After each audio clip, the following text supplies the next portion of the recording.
most of your Walt Disney World vacation.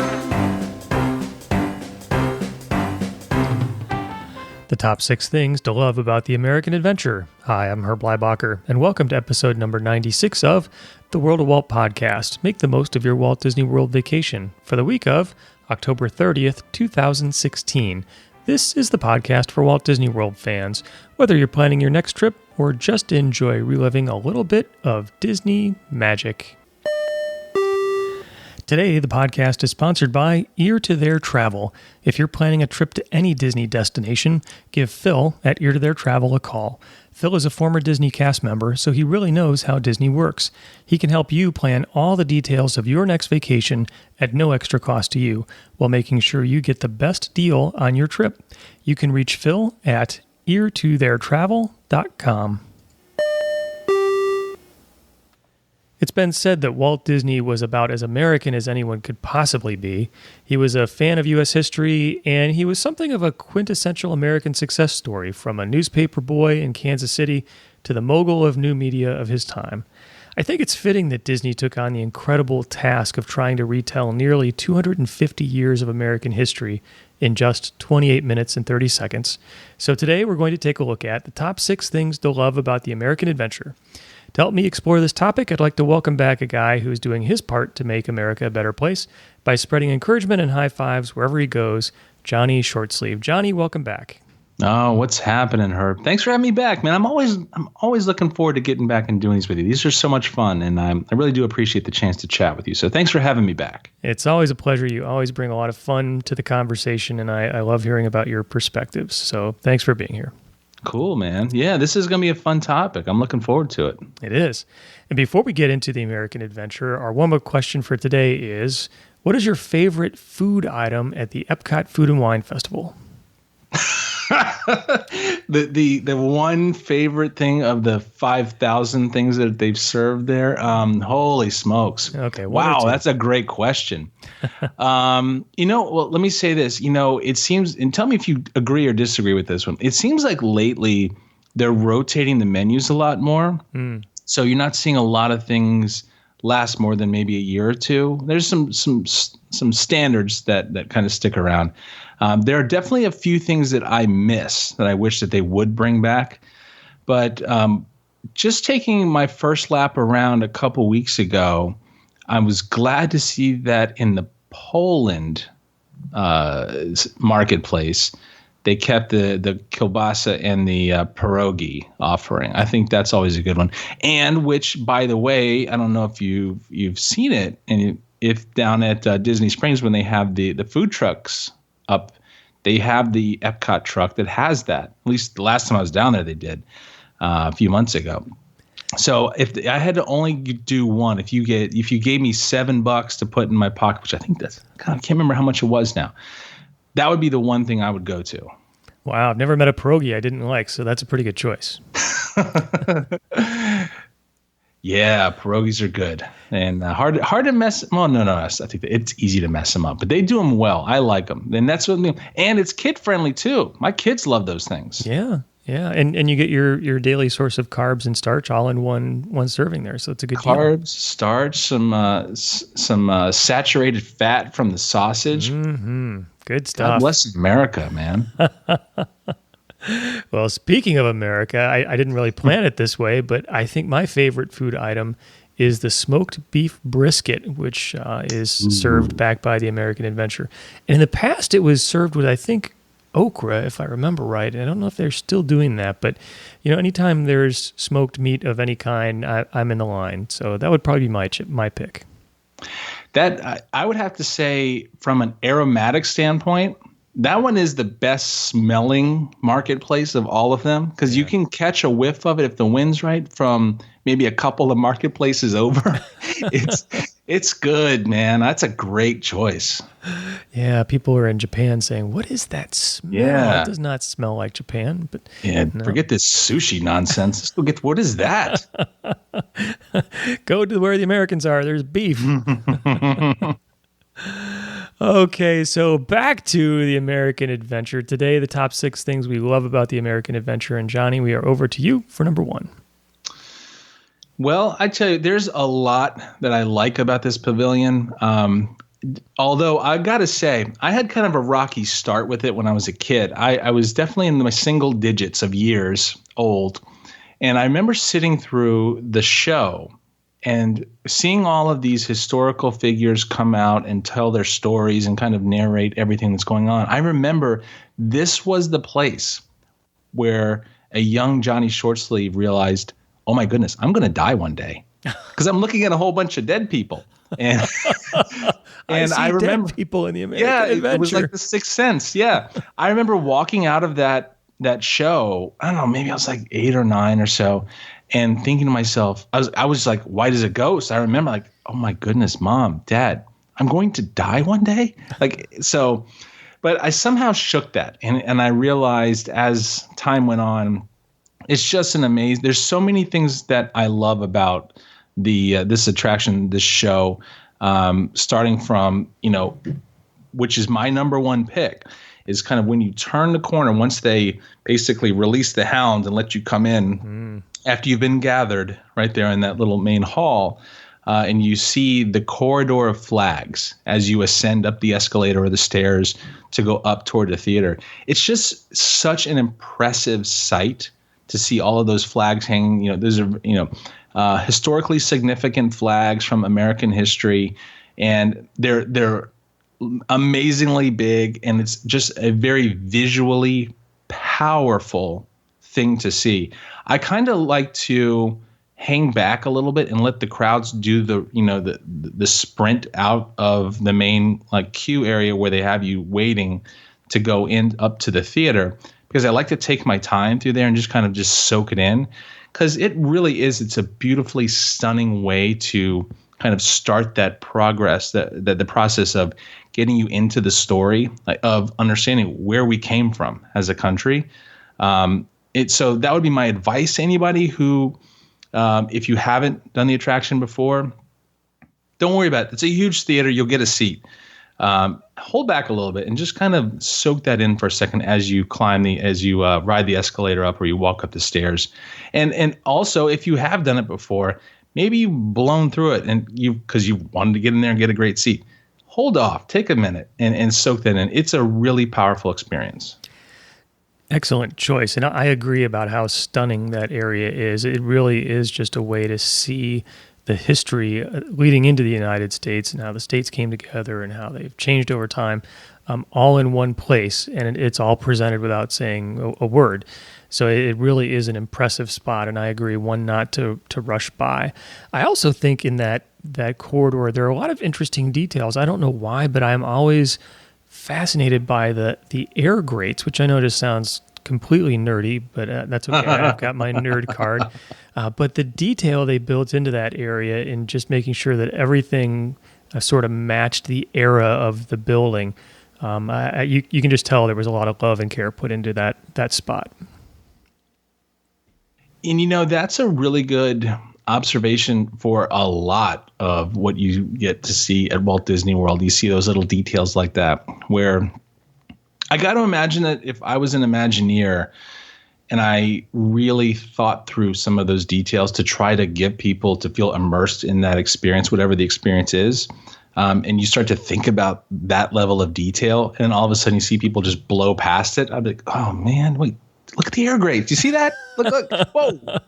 You get a good seat. Don't worry. Look at the air grates. Take a look at that. You know how long that took me to pick out that design? That's right. You can't just go to Home Depot and get that. We had to make those. That was custom created, most certainly. Yep. I agree. That's true. There are details all over and people just run past them. I think the more you get to go, the more you get to appreciate, because you've kind of checked off the things on your list, and now you can hang back a little bit. You don't feel like you're going to miss out on that perfect seat, and you can check out the air grates like I do. Don't tell your friends I do that, but I do that. All right, good. Number 1, the corridor of flags. So number 2, I'm not sure if this is a cheat. So Johnny, before we started recording, we said, is this going to be about just the attraction, or is it going to be about the entire pavilion? I said, oh, the attraction. And now I'm pulling out one which I don't really know if you can say it's part of the attraction or not, but I'm going to count it as part of the attraction because these performances are timed to happen just before the main show. And of course, I'm speaking about the Voices of Liberty. Voices of Liberty, 8-member a cappella group, and I am mesmerized every time I hear these men and women sing. You know, there are a lot of people who have vocal talent at Walt Disney World and in our world generally speaking, but I think that the folks who are chosen for the Voices of Liberty have an extra special talent where their vocal cords are a finely tuned instrument, which is just very different than mine. And the patriotic songs and sometimes Disney-focused songs that they sing are inspirational, they are uplifting, and just heart-touching. They're really heart-touching and beautiful. So it may not be technically part of the show itself, I'm not sure, but the Voices of Liberty, I think, add something special to the American adventure. I don't think that's a cheat because it's right there in the rotunda. So I think that's a valid one to choose here. Okay, good. And yeah, wait, how bad would you feel if I just shot you down and said, nope, wrong? Well, that's the power of editing. Disqualified. Yeah, post-live editing that happens magically in podcasts. But you know, the one thing I like is, I mean, obviously it is an amazing thing to watch them perform because in that rotunda area, I'm sure this is 100% premeditated and not accidental, but the way their voices carry through that rotunda area with the acoustics, with that dome, like, or whatever, you know, that it's that they're right in the spot of the rotunda where they have the ceiling not there. So yeah. I'm such a terrible architectural describer of what's going. It'd be terrible to try to draw a building off of my description, but the sound, it really just bellows through that little area where they perform, and don't they change up the set? So like maybe it's like I know for Christmas time they definitely have some Christmas type songs that they do in their set. Yeah. But I thought there may be just other times of the year too. They change it up a little bit, so it's not always the same thing. So it's not like a one and done. You say, all right, I saw that once. All right, don't have to worry about seeing it again. No, see it again, and then again, because you're going to see something new potentially every time you go. Yeah, I agree. And I would find the show time and make sure I got there 15 minutes early or whatever it is, maybe 20 minutes early. So I had a chance to check out the Voices of Liberty. I shouldn't even say this on this podcast, but I have gone in to listen to the Voices of Liberty without following through to see the American Adventure if I didn't have time. Stopping to hear them sing, it's that good. It's that impressive. It's that inspiring.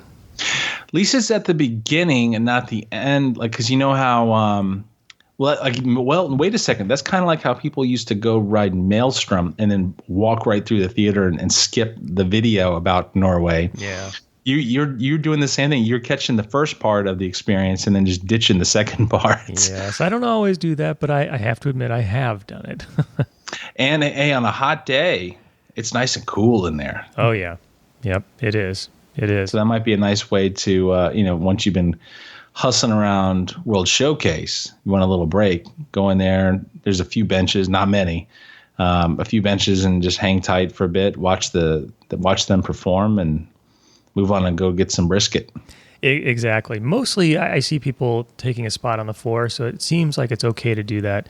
And you're right. There's not a lot of spots where you can actually sit down. So yeah, I recommend both the Voices of Liberty and the show itself, but one or the other is still good. Yeah, good one. All right, thanks. So that was number 2. Number 3, Johnny, back to you. All right. This is an interesting one. I hope you don't catch some heat from people when I say this one. But to me, for some reason, it's something that stands out as really interesting to me. As somebody like you who kind of appreciates how everything works and to think about how they present the show and how they can bring it to life. And if you don't already know, there's a big part of this show is with audio animatronics. But what's different about this one is that the audio animatronics move in and out of the set. So, or on the stage, excuse me. So you have, if you compare it to like Carousel of Progress, where you kind of move around and the audio animatronics stay still, you see these kind of really big kind of sets move in and out with the audio animatronics on it as they tell the story. They're coming from all different directions, left, right, up, and down. To me, as kind of like I'm not a tech nerd, but I can really appreciate, like, that's got to be really hard to do. It's kind of neat how they've done it, because it makes it, the way that it's set up, in my opinion, makes the story even more compelling, because it's more than just, hey, everybody, look at these cool audio animatronics that we created that look like Mark Twain and Ben Franklin and all these other, historically significant people.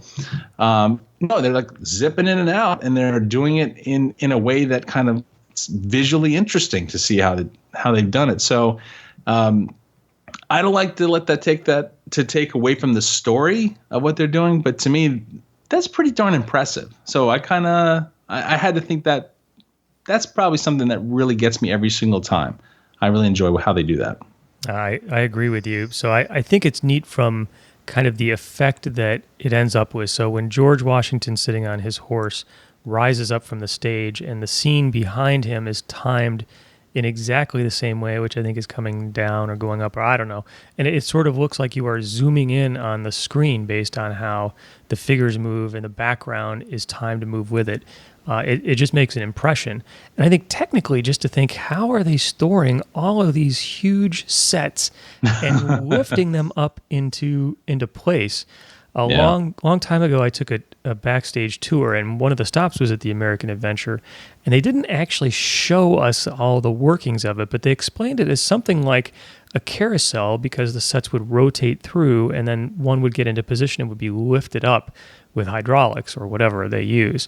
And that kind of made sense. There's got to be some sort of rotation going on under there. But I think just mechanically, however they put that together, this is another thing. You just don't go and buy, animatronic, hydraulic, carousel shifting machines off the shelf. It's something that someone had to sit there and invent and design and build and make sure was going to work, 7 times a day, every day. I think the entire concept, both in how it comes across, and the backstory behind it is just impressive. Yeah, it's not like they went down to Radio Shack and got a kit. Exactly. I guess Radio Shack's out. Geez, what do they do now? Go on to Amazon and buy a kit for that. I mean, that's all. Yeah, I mean, that's, if you're an engineering or technology aficionado, just that right there will wow you. And it's not like that's brand new technology to them. That show has been in place. Has it been in place since day one? I think so. Right. Probably, yeah. Yeah. So Early that's 80s. We're talking 30 plus years of having that. It still, to me, is pretty impressive of how they've done it. So, even though it's kind of dated in terms of how old it is. Yeah.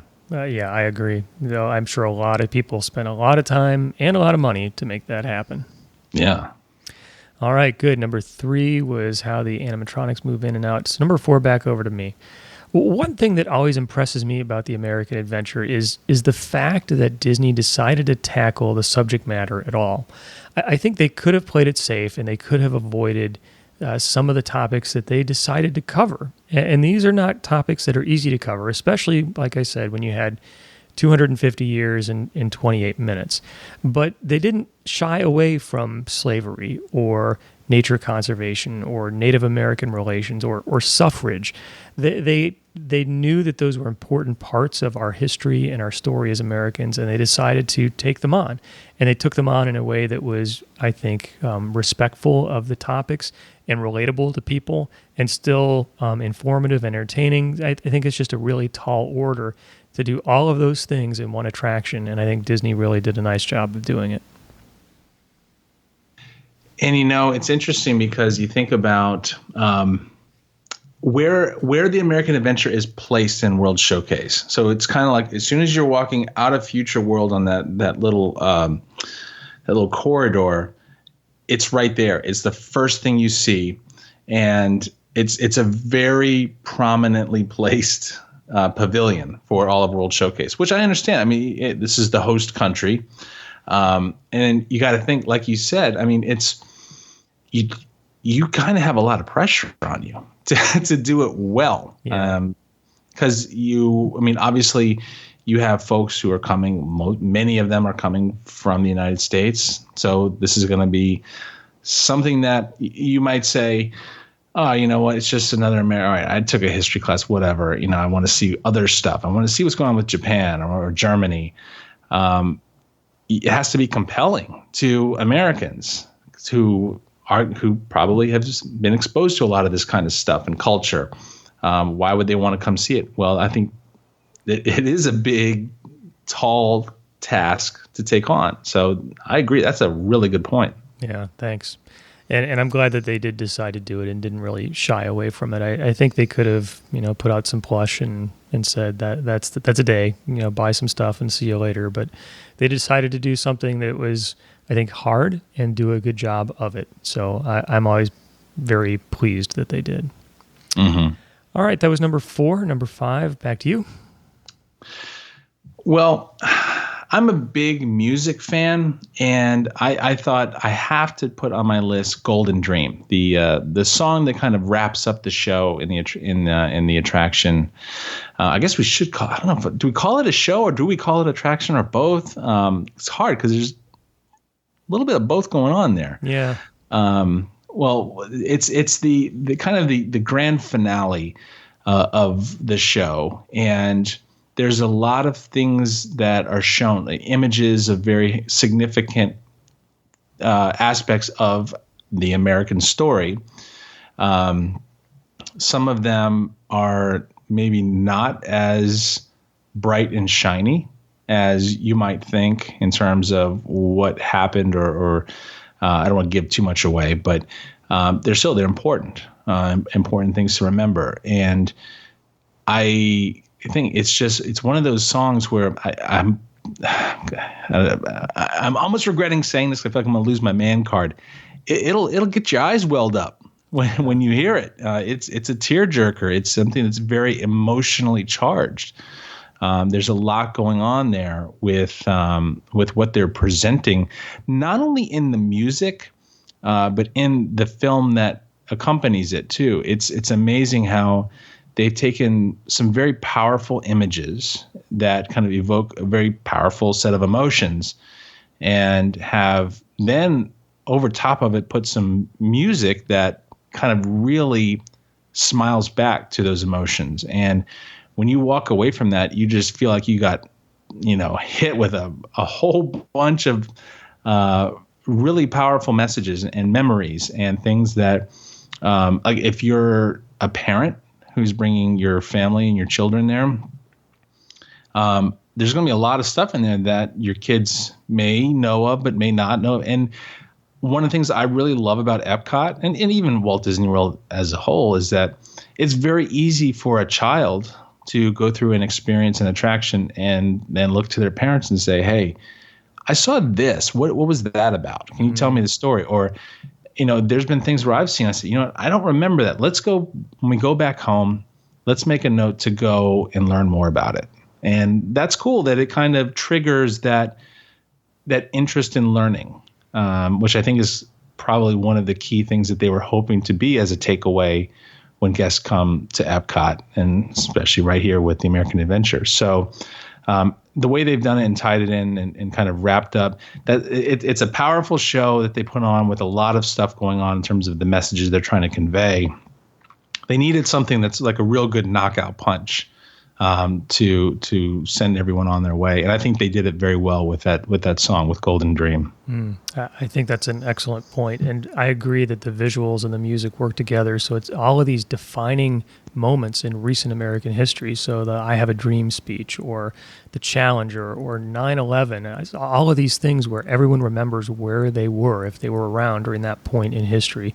And then on top of it, just like you're saying, the Golden Dream song is extremely uplifting. And it's a song that soars. And you put those two things together, and it is a fitting way to end the show. And it really does make an emotional impact, definitely. Yeah. And it kind of smiles back to one of your points from before, like the Liberty Voices. I wonder if that's kind of like a good warm up to Golden Dream, because you're kind of, once you hear the Liberty Voices do their little pre-show, and you go hear it Golden Dream afterwards, that's a lot. That's a very, very powerful experience. Yeah, absolutely. All right, good. Number 5, Golden Dream. So number 6, last one, is over to me. And I am going to say one thing that I love about the American Adventure is that it makes you proud to be an American. I think we live in a country that's increasingly divided. People are pitting against each other, and strong views, especially as we're entering election season here. But if you take a step back and look at our history as a country, we have a lot to be proud of from what we as a country have accomplished, for the blessings we have to be able to live in this country. And really, it's an inspiration for what might happen in the future. And so while the show tackles all of these difficult things like slavery and American Indian issues, and space shuttles blowing up, I mean, all kinds of just very emotional items, it has all come together to make the country what it is today. And I think that's even a point that is made by Mark Twain maybe in the show. And for me, when I walk out of that show, I feel both inspired that there is some hope for our future, and I feel very proud about how we have come together as a country up to this point. Today I was driving and had my kids in the car, and I'm a very cautious driver. I like to obey the speed limit and take it easy. I was driving today, and somebody wasn't very cool with me driving the speed limit, who was behind me. So this person crossed over a double line past me, gave me the single finger salute, and just jammed. And you know what made me, know what came through me emotionally with that? It wasn't anger. It was sadness. That I remember after 9/11 happened, just the feeling that we were all together. Like everyone was just very, very kind to each other. And there was just this amazing feeling of just pride of being Americans, and we're in this together. We can do this. And I feel that same kind of emotion after seeing this show. It's like I feel like if I wasn't so sweaty and smelly from traipsing around World Showcase and chugging brisket and beers, I'd love to go hug some people. The high five isn't enough. It does kind of make you feel that sense of just amazing pride for what's going on. And you said that so well, Herb. It's right. You're right. We're unfortunately very divided as a country right now, and it does make me sad to feel that, because when you look at everything we've been through as a country, it's an amazing, amazing story. And I think that's something that, as a local, I really feel like I don't see it enough. I probably see it once every few months. And I literally, as you said that, I was like, you know what, man, we got to kick this up a notch. We have to make that a regular thing to go visit. And for anyone who has, a vacation coming who's not a local, I'd say don't make that a one and done. Make that in every single vacation must do when you go to Epcot. Yeah, I agree. It's one that I think is, it's not high on the list, but I think it should be. It's one where you will be educated, you will be entertained, you will be inspired, and I think you'll appreciate the time you spent in the American Adventure. It's definitely worth checking out. Yeah, I agree. This is a fun topic. I'm glad you picked this one. That was a good topic. Thank you. I appreciate that, and I appreciate your joining me. So, top 6 things to love about the American Adventure. Number 1, the corridor of flags. Number 2, Voices of Liberty. Number 3, how the animatronics move in and out. Number 4, the fact that they tackled this subject at all. Number 5, Golden Dream. And number 6, how it makes you proud to be an American. Johnny, it's always a pleasure to talk Disney with you. Likewise. It's you will always find me ready and willing to jump on a call and talk with you about this stuff. It's always a lot of fun. In fact, I'm going to go grab my falconry glove and my bald eagle, and we're going to go parade up and down the street right now and just salute everybody we see. I feel good. This is a great topic, great attraction. Thank you for letting me talk to you about it. Oh, thank you. So if people are interested in learning about what you're up to, what's the best way for them to do that?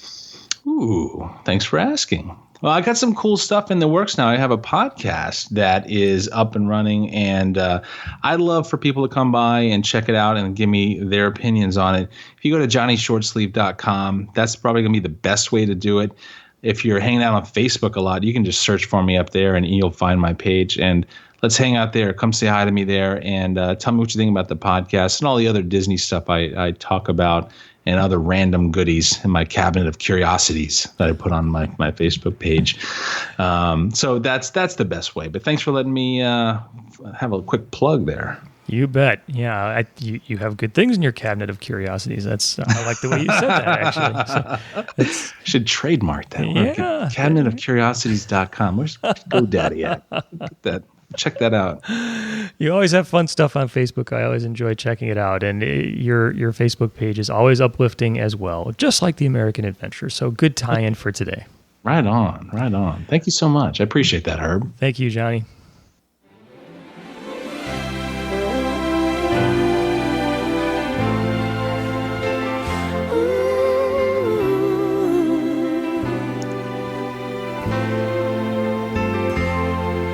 America, spread your golden wings. Today, of course, we head out to the music of the American Adventure, Golden Dream. And while we have made it through the list of the top 6 things to love about the American Adventure, our conversation isn't over. I'd like to hear what you think. Do you have something you'd like to add to the list? You can do it by visiting the show notes page at worldofwalt.com/96. That page works very nicely on smartphones, tablets, and desktop.